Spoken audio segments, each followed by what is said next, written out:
अस्सलामुअलैकुम दोस्तों, कैसे हो? रमज़ान कैसा जा रहा है? अब तो तकरीबन ईद आ गई है। उम्मीद है कि आपने रमज़ान का सबसे ज़्यादा फ़ायदा उठाया। एक वीडियो किसी ने मुझे भेजी थी जिसको देख के काफ़ी मैं कंसर्न हुआ था। आइए हम देखते हैं। मैं बिल्कुल ठीक, अल्लाह का शुक्र, अल्लाह का बड़ा एहसान है। अगर आप माशाल्लाह, आप दुआ बहुत करती, अच्छे लग रहे हैं। थैंक यू वेरी मच, दुआ करती रहेंगी मेरे लिए। जी, मैं करती हूँ। आप मेरे लिए दुआ करती हैं? You are my crush.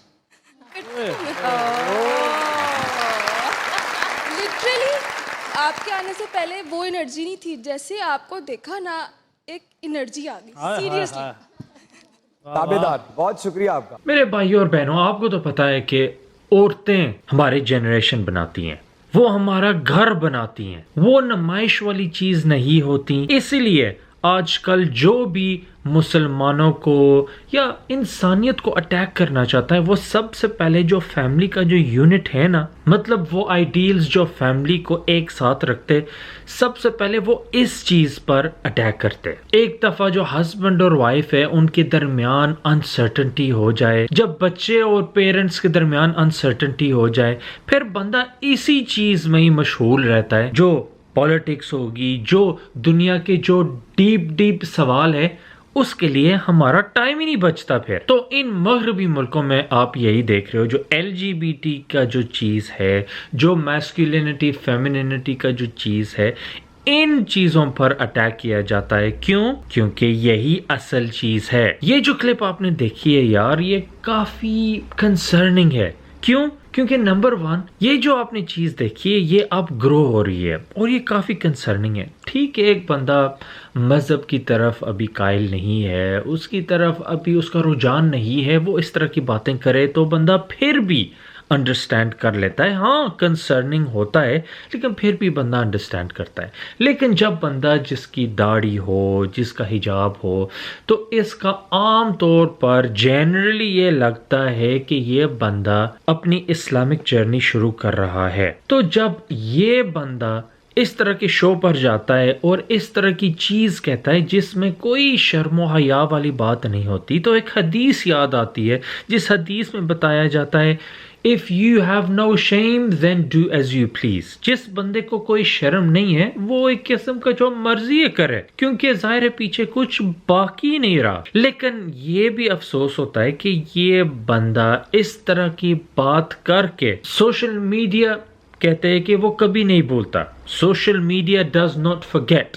बाद में आप बेशक ब्लर कराओ, डिलीट करवाओ, ये करवाओ, वो करवाओ, लेकिन सोशल मीडिया पर ये चीज़ अब रही है। और जब आप अपने आप को दोगे एक रिलेशनशिप के अंदर जो इंशाल्लाह हमेशा के लिए होगी, और उस शख्स के पास ये वीडियो आएगी, वो क्या समझेगा, वो क्या कहेगा कि आप किस तरह की हो, जो इन शोज पर जाके, और इन शोज का मकसद यही होता है कि इस तरह की चीज़ें बंदों से बुलवाना, क्योंकि यही आजकल की चीज़ें वायरल होती हैं और यही इसी तरह की जो बैकिंग इस तरह के लोगों के होते हैं, वो इस तरह की चीज़ें चाहते कि सोसाइटी के अंदर फैले। ये हम टीवी और जो भी हो, तो इन शोज पर जाके ये इस तरह का होता है कि ये आपसे ये चीज़ें बुलवाते हैं। लेकिन आपको थोड़ा सेल्फ कंट्रोल आपका होना चाहिए, आपकी फैमिली का होना चाहिए कि आपको इस तरह की जगह नहीं भेजें। लेकिन जब बंदा इस तरह की चीज़ें देखता है तो यार बड़ा अफसोस होता है। हाँ, और ठीक है, मतलब मैंने ब्लर कर दिया, मेरे ब्लर ना करने का फ़ायदा नहीं है, मेरा छोटा सा चैनल है, लेकिन जिस वीडियो पर है उस वीडियो पर तो ब्लर नहीं है, और ना आपका उन पर कोई कंट्रोल है कि आप उनको कह सकती हो कि ब्लर करो जी। यार जो लोग उल्टे सीधे काम करते, जो ब्लू मूवियाँ बनाते, हराम मूवियाँ बनाते, एक जापानीज औरत थी, उसने काम शाम छोड़ दिया, लेकिन उसकी वीडियोस फिर भी रिलीज हो रही हैं। क्यों? क्योंकि वो कहती हैं कि उन्होंने उनकी राइट से उस वीडियो पर उन्होंने ख़रीद लिए। मैं अब रिक्वेस्ट ही कर सकती हूँ, लेकिन उससे ज़्यादा तो मेरे से नहीं हो सकता। तो उसका भी एग्जांपल लेके, क्योंकि उसने मतलब बहुत हराम वीडियोस, हराम से हराम वीडियोस किए, लेकिन अब जापानीज़ उस औरत ने इस्लाम कबूल किया है।